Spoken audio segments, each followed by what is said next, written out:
어렸을 때 몸이 되게 좀 약했어요. 제가 그래서 한약을 좀 많이 먹었는데요. 한약을 먹을 때마다 너무 써가지고 안 먹으려고 막 이리저리 도망다니다가 어머니에게 혼나기도 했습니다. 그러다 어느 날 어머니께서 한약 잘 먹으면 뭘 준다고 그래요? 사탕 줄게 그러는 거예요. 그래서 겨우 이제 사탕 준다고 그러니까 한약 먹고 빨리 사탕 입에 넣고 그렇게 살았던 기억이 있는데요. 사탕은 달아서 되게 기분을 좋게 하죠. 하지만 많이 먹으면 어떻게 돼요? 건강에 유익하지 않습니다. 반대로 한약은 먹으면 입에 씁니다. 하지만 우리 몸에 유익이 되어주죠. 하나님의 말씀도 이와 같습니다. 구약 성경에 있는 에스겔서 3장 3절 말씀 가서 보게 되니까 에스겔은 이 두루마리를 먹었더니 그것이 입에서 꿀같이 달았다라고 이렇게 증언하고 있습니다. 여기에서 두루마리라고 하는 것은 하나님의 말씀이에요. 옛날에 양피지 같은데 이렇게 하나님의 말씀을 기록해서 이렇게 둘둘둘 말았죠. 그래서 이 두루마리는 하나님의 말씀을 의미합니다. 자, 그것을 먹었더니 입에서는 꿀같이 달았다. 너무너무 달더라는 거예요. 자, 그런데 신약 성경에 와서는 조금 내용이 달라집니다.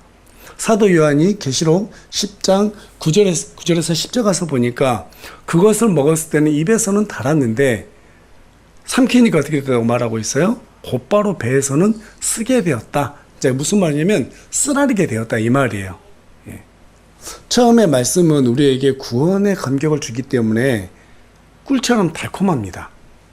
자, 그런데요, 그 말씀대로 살아가려고 하면은 쓰디쓴 경험을 하게 돼 있어요. 성경 속에 있는 믿음의 모든 사람들이 이 과정을 지났고, 또한 저와 여러분에게도 이게 우리에게 과제로 남겨져 있죠.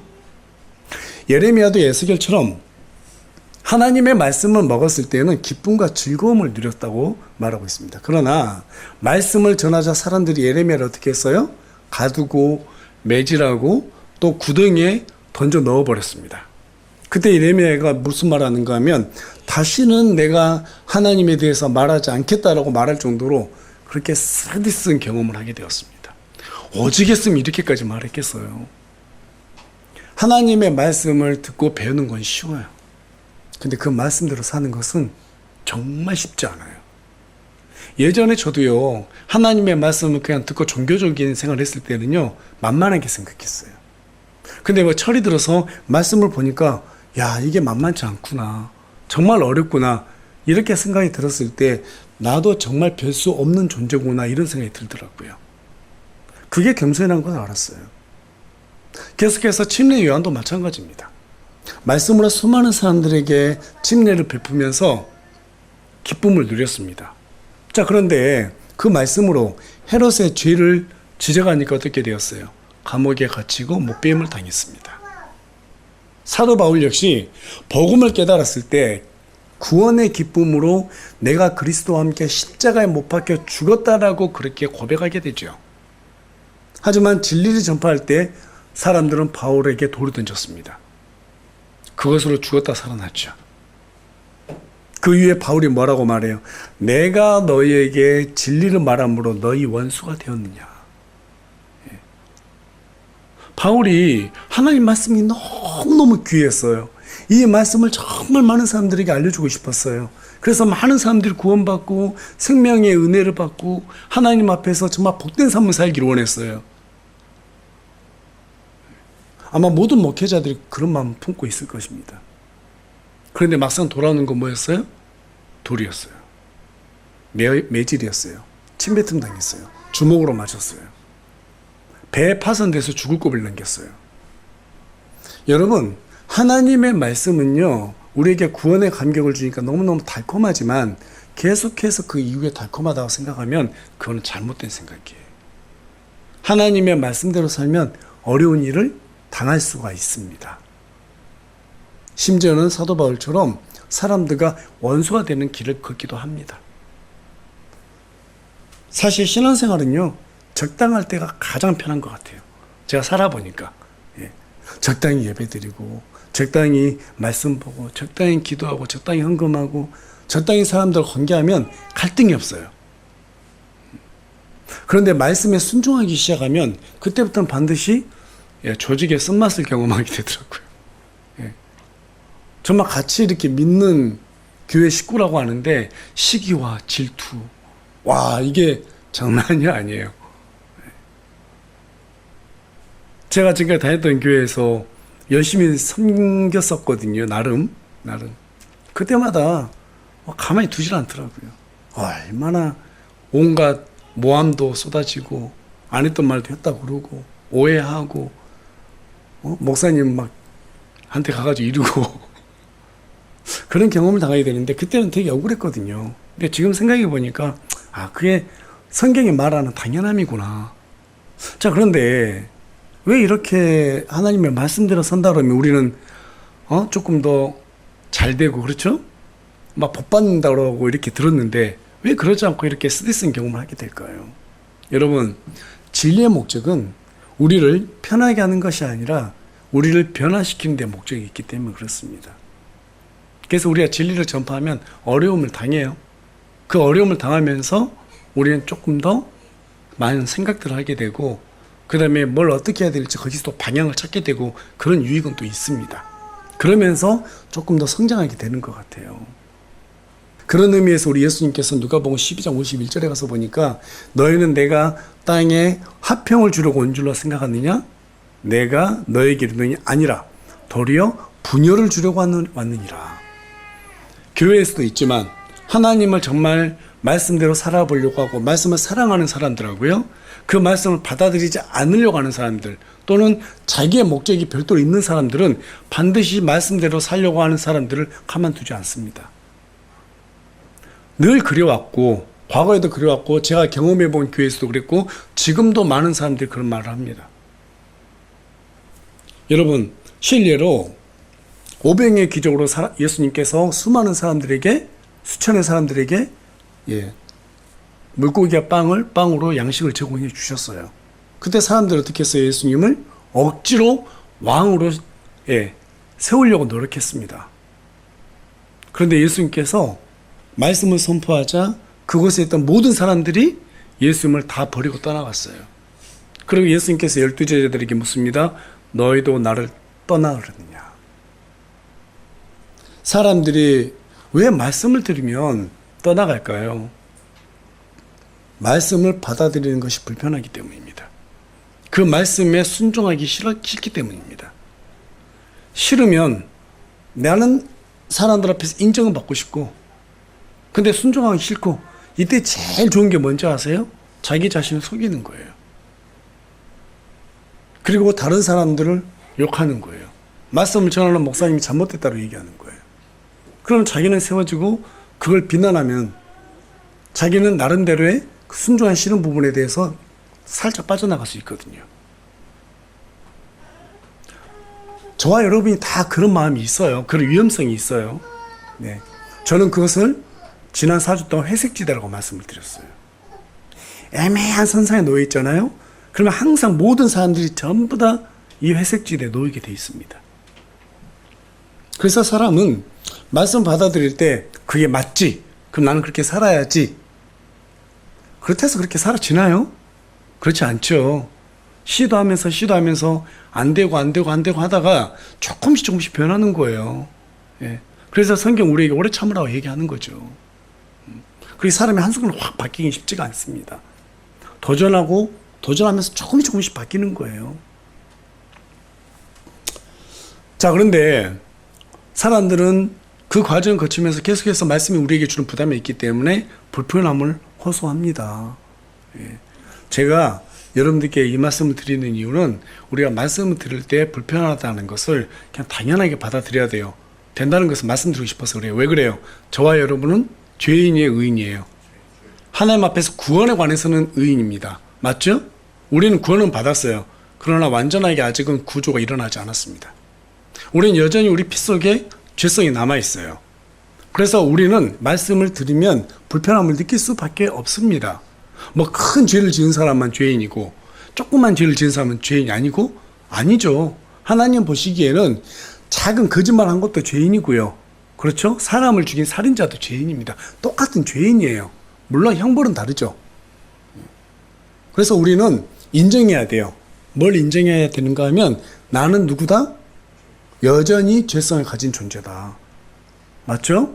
예. 그래서 히브리서 4장 12절을 우리에게 말합니다. 우리 다 같이 한 목소리 읽어보겠습니다. 시작. 하나님의 말씀은 살아있고 권능이 있으며 양날 달린 어떤 검보다도 예리하여 혼과 영 및 관절과 고수를 찔러 둘로 나누기까지 하고 또 마음의 생각과 의도를 분별하는 분이시니. 예.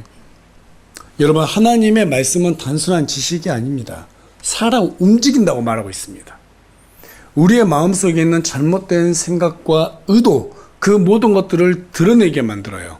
그리고 그것을 찔러서 둘로 쪼개버립니다. 그래서 성경은 우리에게 말씀을 뭐로 표현하고 있어요? 검이라고 표현하고 있어요. 근데 그 검이 어떤 것보다 제일 예리하다는 거예요. 우리가 아무리 말씀을 듣고 내 죄성에 대한 지적을 받고 감추려 해도 절대로 말씀 앞에서 감출 수 없다는 거예요. 가장 예리하기 때문에. 그 검이 강단에서 선포될 때 우리는 숨겨진 나의 잘못된 의도와 죄, 이 모든 것들이 드러나기 때문에 고통을 받을 수밖에 없어요. 그것은 여러분에게만 해당되는 것이 아니라 말씀을 준비하는 저에게도 똑같이 해당됩니다. 왜? 저도 죄인이니까. 맞죠? 앞에서 강단에서 설교한다고 그래가지고 저 사람 좀 낫겠지? 아니요. 전혀 그렇지 않아요. 제가 성경을 보면 볼수록 느끼는 게 뭐냐면요. 정말 내가 나쁜 놈이구나. 정말 내가 어떻게, 제가 그 형식적으로 하는 말씀이 아니에요. 정말 내가 죄인이구나. 이게 느껴지더라고요. 옛날에는 왜 사도 바울이 자신이 죄인 중에서 우두머리라고 했는지 이해가 안 갔어요. 과거에 죄는 끝났는데 뭘 이렇게까지 고백하나 이해가 안 갔어요. 그런데 성경을 연구하고 하나님을 알아가면 알아갈수록 그 말씀이 진짜로 이해가 돼요. 왜? 말씀은 저를 더 투명하게 해주니까. 맞죠? 그러니까 죄가 더 드러나는 거예요. 죄가 더 드러나는 거예요. 여러분, 건강한 신앙생활은 지식으로 아는 데서 끝나는 것이 아니라 그 말씀을 삼키고 소화시켜서 내가 어떤 존재라는 것을 바르게 인식하는 데서부터 시작이 되고 끝이 나는 것입니다. 믿으시면 아멘 하시기 바랍니다. 그런데 우리는 말씀을 먹기는 합니다. 삼키려고 하진 않아요. 그게 우리의 한계예요. 그 한계를 극복하려는 마음이 있었을 때 우리는 어떻게 돼요? 말씀으로 받아들이기 시작합니다. 말씀을 듣긴 들어도 그 말씀에 붙잡히는 것은 피하려고 합니다. 그 또한 우리의 본능이에요. 그러면 불편하니까. 그런데 이것을 극복하지 못하잖아요? 그러면 우리는요, 형식적인 신앙생활을 하게 되어 있고요, 진심과 다른 모순적인 기도를 하게 되어 있습니다. 이를테면 이런 것들이죠. 하나님, 저를 받아주십시오 라고 그렇게 기도해 놓고 혹시 하나님께서 모든 것을 원하실까봐 겁을 내죠. 기도하고 마음의 중심하고 달라요. 균열이 생겨요. 하나님, 저를 거룩한 사람으로 인도해 주세요 라고 그렇게 기도해 놓고 모든 삶에서 거룩을 요구할까봐 걱정합니다. 제가 그렇더라고요. 여러분이 그렇다는 게 아니라. 그런데 사실은 이게 우리가 솔직한 모습 아닐까요? 고대 철학자 소크라테스는 이렇게 말했습니다. 너 자신을 알라. 믿음이 성장하기를 원한다면 내가 진짜로 원하는 것이 무엇인지 정직하게 우리의 내면을 돌아봐야 됩니다. 내 자신과 정직해야 돼요. 고통스럽더라도 나를 향한 말씀이라면 피하지 말고 받아들여야 합니다. 애벌레가 고치를 뚫고 나와야지 아름다운 나비가 될 수 있고, 독수리가 알을 깨고 나와야지 드높은 창공을 날 수 있는 것처럼 성도 역시 이 어려운 과정들을 마주하고 통과해야지만이 믿음이 단단하게 세워지는 그런 결론에 도달할 수 있다는 사실이죠. 아이들이 성장하면서 부모의 훈육을 받는 것은 자연스러운 일입니다. 맞나요? 자연스럽죠. 왜? 안전하지 않으니까. 배워야 될 게 여전히 많으니까. 실수투성이니까. 하지만 그것을 아이들이 부모님 훈계를 잘 듣고 소화시키면 어떻게 돼요? 인격적으로 조금씩 성숙해지죠. 그와 같이 말씀을 우리가 책망으로 받아들이면 그것으로 우리 자신을 소화시키면 성숙하고 아름다운 그러한 성도로 성장해 나가는 거예요. 믿음의 조상 아브라함도 처음부터 성숙한 이러한 사람이 아니었습니다. 처음부터 완전했던 사람이 아니었어요. 말씀에 순종했을 때 단단해지기 시작했어요. 아브라함이 믿음으로 하나님 앞에서 성공했던 비결이 무엇인가? 제가 이렇게 보게 되면 우리하고 다른 게 딱 한 가지 있는 것 같아요. 딱 한 가지. 단순했어요. 뭐라고요? 정말 단순했어요. 내가 지시한 땅으로 가라. 네. 하고 그냥 갔어요. 그렇죠? 아들 바쳐라. 네. 어떻게 그렇게 할 수 있었을까요? 하나님을 완전하게 신뢰했기 때문에 그렇습니다. 그래서 어떤 목사님은 아브라함의 믿음에 대해서 이렇게 표현하시더라고요. 통당 믿음이라고. 절벽에서 새들은 절벽이 있어도 날 수가 있잖아요. 통닭은 새도 아닌데 제가 새인 줄 알고 절벽으로 떨어져요. 큰일 날 수 있거든요. 날개가 있다 해서 다 새는 아니지 않습니까? 근데 아브라함은 하나님께서 하라고 그러니까 절벽에서 떨어지려면 그냥 떨어지는 거예요. 왜? 하나님께서 받쳐줄 걸 아니까. 이삭을 바치래요. 만약에 저한테 우리 둘째 아이가, 찬양이가 큰 죄를 지었어요. 그래서 사형 선고를 받았어요. 그런데 만약에 재판관이 아버지가 대신 죽어주면 저 안에 살려주겠대요. 그러면 제가 어떻게 할까요? 좀 의심하시는 분들 계신 것 같은데. 당연히 대신 죽어주죠. 뭐 제가 대단해서가 아니고요. 저보다 아들을 조금 더 사랑하니까. 맞죠? 그런데요, 참 희한한 게 그런 마음은 있는데 믿음에서 신앙생활로 들어가면 차원이 달라져요. 예수님을 위해서는 죽겠다라고 그렇게 신앙 고백을 해놓고 막상 말씀 안에 들어가 보면 피해요. 안 하려고 그래요. 그게 저의 모습이더라고요.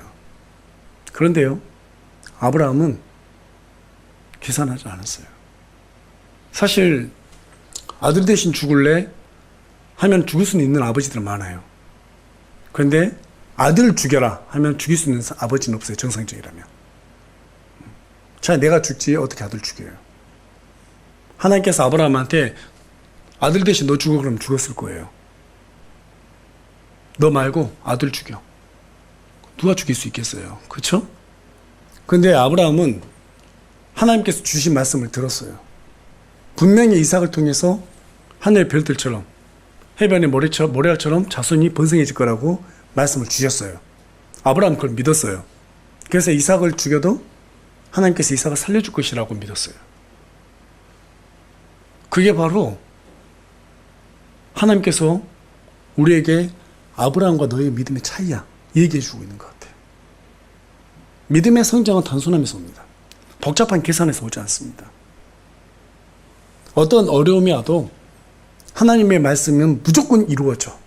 우리는 그 말씀대로만 살면 무조건 하나님께서 약속을 이루어 주셔. 이게 구원받은 성도들의 믿음이에요. 믿으십니까? 예. 그것을 아브라함이 경험해 봤어요. 어떻게 이삭을 드릴 수 있었게? 처음부터 하나님께서 요구하지 않았습니다. 하나님을 조금씩 경험해 본 거예요. 우와, 그랬더니 진짜 하나님 말씀대로 다 되네? 정말 하나님께서 인격적으로 모든 약속을 다 지켜주시네? 그러니까 그런 믿음까지 간 거예요. 그래서 로마서 4장 20절에서는 아브라함이 갈수록 믿음이 강해졌다고 말하는 거예요. 저와 여러분이 정말 하나님을 경험하고 싶다면, 정말 믿음이 성장하기 원한다면 말씀대로 사는 것이 고통스럽지만 도전해보는 거예요. 도전해보는 거예요. 내가 그걸 한번 도전해보고 소화해봐야겠다. 정말 첫째로 하나님의 왕국과 그분의 의를 내 인생에서 가장 중요한 모토로 한번 삼아보겠다.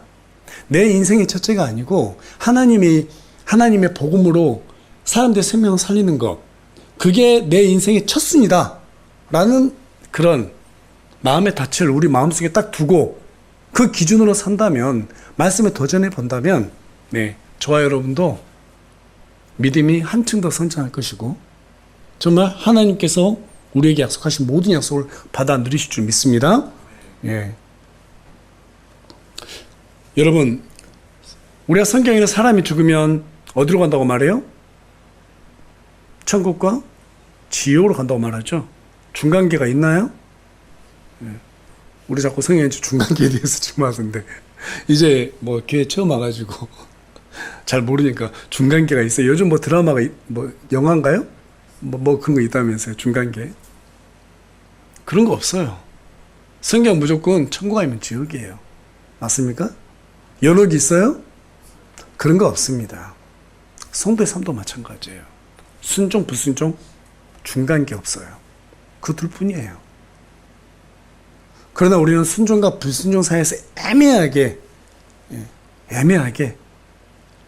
시간을 보냅니다. 2주 전에 제가 우리 장교 형제하고 저기 하원에 가가지고 그 몽우리만 조금 이렇게 올라온 백합을 사왔어요. 지난주에 보셨죠? 이틀 만에 꽃이 활짝 피더라고요. 근데 10일 만에 다 져버렸어요. 그래서 우리말에도 화무 11홍이라는 말이 있죠. 꽃의 붉음이 길어봐야 10일이라는 거예요. 오래가지 못한다는 거예요. 그와 같이 우리의 인생도 너무나 짧다는 거죠. 우리의 인생은 꽃과 잎처럼 너무나 짧습니다. 그런 짧은 인생을 살면서 언젠가는 내가 변할 거야, 내가 한번 변하는 데 한번 시도해 볼 거야, 미루는 것은 여러분 인생에 대한 사치예요. 그걸 우리가 귀하게 받아들이지 않아요. 진지하게 생각하지 않아요. 기다리는 사이에 시간은 우리의 인생을 야금야금 갉아먹습니다. 매년 1월 1일 신년이 되면 말씀대로 살아보겠다라고 그렇게 다짐했었죠. 올해 초도 다짐했었고 작년에도 다짐했습니다. 이미 많은 날들이 그렇게 10년, 20년, 30년이 지나갔어요. 토조 목사님 이런 말씀하셨습니다. 하나님의 백성은 그분의 말씀에 들어있는 어려운 진리들까지 섭취해 실천에 옮기라고 부름받았습니다. 하지만 우리는 성경의 답만 나는 부분만 섭취하면서 성경 말씀이 이렇게 좋을 수 있느냐고 감격만 합니다. 그러나 성경이 우리를 바꾸도록 허락하진 않습니다. 여러분, 진짜 믿음이 무엇일까요? 말씀을 듣는 믿음이 아니라 말씀을 삼키는 믿음입니다. 말씀을 좋아하는 믿음이 아니라 말씀에 순종하는 믿음입니다. 말씀은 달콤하지만 행동으로 옮기는 순간 그것은 쓴맛으로 변하게 되어 있습니다. 우리는 그것을 압니다. 하지만 그럼에도 불구하고 그 쓴맛을 통과해야만 하나님을 경험하는 영광을 누리게 됩니다. 그 뒤에는 참된 자유와 안식이 있습니다. 정말 어렵고 힘든 모든 것을 하나님께서 이루어 주시는 귀한 그런 은혜를 갖다가 누리게 되어 있습니다. 저는 여러분이 모두 다 그런 의미에서 하나님의 말씀의 두루마리를 삼키기를 원합니다. 그리고 하나님의 도구로 쓰임받기를 원합니다. 그 기간이 얼마나 걸리든 상관없이 버텨내기를 원합니다. 그 과정에서 제가 말씀을 전할 때 히브리서 4장에 기록된 것처럼 여러분의 마음을 찌를 수도 있고 또 제 마음도 찌릅니다. 우리는 그 과정에서 어려움을 호소합니다. 그래서 우리 자신을 미워하든 목사를 미워하든 둘 중 하나는 해야 됩니다. 거기에서 목사를 미워하고 자기를 갖다가 자기의 죄를 숨기려고 한다면 발전이 없어요. 뭐 기꺼이 그렇게 하면 제가 당해주겠지만 유익하지가 않아요. 좀 어렵고 힘들더라도 있는 그대로 정직하게 받아들이는 게 유익합니다. 그래야 영적으로 성장하고 하나님을 경험할 수 있게 됩니다. 어제 제 아내가 그러더라고요. 믿음이 어린 사람들도 있으니까 좀 배려하면서 설교를 해주면 어떻겠냐고. 저도 그런 고민 안 해봤겠어요? 많이 해봤죠. 여러분 신명기 가서 보면 모세의 고별 설교가 있습니다. 아주 날카로워요. 근데 그 골별 설교는 이스라엘이 약 50만 명에게 전부 다 앞에 대놓고 했던 설교예요. 뭐 하나님 믿은 지 얼마나 많이 되니 적게 되니 그런 거 따지지 않았습니다. 모세가 따졌던 건 뭐였냐면 하나님의 말씀을 들을 만한 사람들에게 들으라고 전파한 거예요. 저 역시 말씀을 선포할 때 들으라고 말씀드리는 거예요. 안 들으면 어쩔 수 없는 거잖아요. 들을 만한 사람들을 위해서 선포해야 됩니다. 그래서 요한계시록 2장, 3장에서 가서 보면 7교회에게 뭐라고 말해요? 귀 있는 자는 교회들이 선포하는 말씀을 들으라고 말합니다.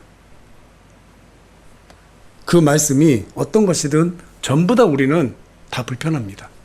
다시 한번 말씀드리지만 우리 안에 죄성이 남아있기 때문에. 말씀을 들은 사람은 말씀에 저항하는 사람이에요. 말씀을 듣고자 하는 사람들은 그 말씀이 불편하지만 내가 거기에 저항하지 않고 반항하지 않고 그냥 받아들여야겠다. 이게 바로 겸손한 사람이더라고요. 단맛 나는 부분만 갉아먹지 않습니다. 쓴맛 나는 부분도 내가 기꺼이 먹겠다라고 그렇게 간소하는 사람들, 그런 사람들만이 말씀을 들을 수가 있습니다. 여러분, 저와 여러분은 좋은 말 듣고 칭찬받고 대우받기 위해서 교회에 오는 사람이 아니죠? 혹시 그런 걸 기대하고 교회 오셨나요? 저희 교회에 그런 마음으로 오면은 조금 실망할 겁니다. 우리는 전능하시고 위대하신 하나님, 우리의 주인 되신 하나님을 하나님으로 대우해드리고 그런 하나님을 섬기기 위해서 부름받은 사람입니다. 맞습니까? 그 일을 이루기 위해서 마귀와 싸우는 군사로 부름받았습니다. 그래서 사도 바울은 디모데후서 2장 3절에서 4절 뭐라고 말합니까? 우리 다 같이 한 목소리 읽어볼까요? 시작. 그러므로 너는 예수 그리스도의 좋은 군사로서 고난을 견뎌내라. 전쟁을 하는 어떤 사람도 이 세상 삶 일에 얽매이지 아니하나니 이것은 그가 자기를 군사로 택한 자들을 기쁘게 하려 함이라. 우리가 언제 기쁨을 얻을 수 있냐면 우리 자신이 군사라는 사실을 이해하고 말씀으로 우리의 자신과 싸우고 말씀으로 하나님의 말씀에 순종했을 때 그때 우리는 참된 기쁨을 누리게 되는 것입니다. 교회는 그런 의미에서 봤을 때 군사를 잘 양육하는 훈련소가 되어야 합니다. 훈련의 목적은 겸손에 있습니다. 우린 철저하게 위선적이기 때문에 그것을 억누르는 훈련을 받아야 합니다. 맞습니까? 그렇지 않으면 하나님의 도구로 쓰임받지 못합니다. 예수님이 원하는 신앙은 위선과 가식이 없는 신앙, 거기에서부터 너희들의 믿음이 시작된다고 우리에게 말해주고 있습니다. 행함이 없으면서 예수님을 사랑한다고 말하는 것은 철저한 위선입니다. 자신을 낮추지 못하면서 남을 판단하는 것도 위선입니다. 그래서 예수님은 어린 아이 하나를 제자들 앞에 데려와서 세우셨습니다. 그리고 뭐라고 말씀하셨어요? 누구든지 이 어린 아이처럼 자기를 낮추는 자, 바로 그 자가 하늘의 왕국에서 가장 큰 자라고 말씀하셨어요. 어린 아이들은 모든 면에서 어른들보다 부족합니다. 맞죠? 살이 분별도 잘 못합니다. 돈도 못 벌어요. 부모에게 뭐 딱히 해줄 수 있는 것도 없어요. 그럼에도 불구하고 어린 아이들은 자기가 나약하고 도움이 필요하다는 사실을 아주 잘 압니다. 우리 하나님께서는 우리에게 그걸 요구하는 거예요. 주님, 저는 아무것도 할 수 없어요. 저는 나약해요. 하나님 의지할 수밖에 없어요. 하나님의 말씀대로 살아보려고 노력할게요. 여러분, 그게 하나님 의지하는 거예요. 그래서 제가 여러분들께 순종을 계속 요구하는 거예요. 제가 요구하는 게 아니죠. 해야 된다라고 그렇게 강조하는 거죠. 하나님의 말씀대로 우리는 살려고 했을 때 그게 하나님을 의지하는 것입니다. 왜? 그렇게 했을 때 하나님께서 우리의 능력이 되어주시니까. 여러분 믿으세요? 이거 가슴판에 새기셔야 돼요.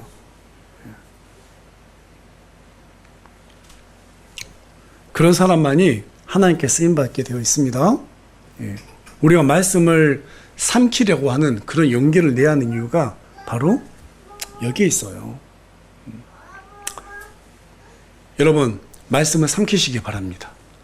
그냥 눈으로 들어오게끔 하지 마십시오. 생각만 하지 마십시오. 순종하세요.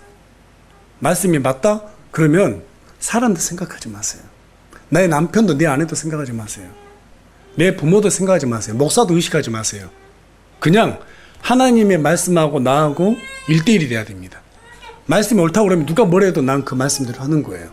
다만 그 말씀의 방향이 옳고 그러면 주변 또는 목사님이 와가지고 맞는지 안 맞는지 그런 의논을 할 수 있겠죠. 하지만 하나님께서 말씀하셨다면 그 말씀대로 가시는 게 맞아요. 자꾸 사람도 눈치 볼 필요가 없어요. 한번 따라해 볼까요? 말씀이 가라고 하면 가고, 말씀이 멈추라 하면 멈춘다. 여러분, 우리의 생각으로 성경을 해석하려고 하지 마세요. 우리가 생각했는데 성경에 그런 내용이 없으면 우리 멈추란 소리예요. 맞습니까? 네. 우리는 많은 걸 상상할 수 있어요. 그런데 성경에 그런 내용이 없어요. 그러면 멈추란 뜻이에요. 그게 겸손한 거예요. 그러나 성경에 가라고 하면 우리는 그 길로 가야 되는 거예요. 그게 또 하나님 앞에서 겸손이에요. 우리에게 뭐가 필요해요? 용기가 필요해요. 그래서 제가 여러분들께 여러 차례 말씀드렸어요. 믿음을 다른 말로 취하면 용기다. 용기 없는 믿음 없고, 용기 없이 믿음을 완성할 수 없고, 믿음 없이 용기를 낼 수가 없어요. 이 두 개는 항상 같이 갑니다. 그렇게 했을 때 우리는 순종이라는 열매를 내고, 그렇게 했을 때 하나님으로부터 쓰임받는 그러한 자리까지 나아갈 수 있게 됩니다. 말씀을 삼키는 용기, 그 용기를 가지고 하나님 앞에 쓰임받는 저와 여러분이 되기를 간절히 소망합니다.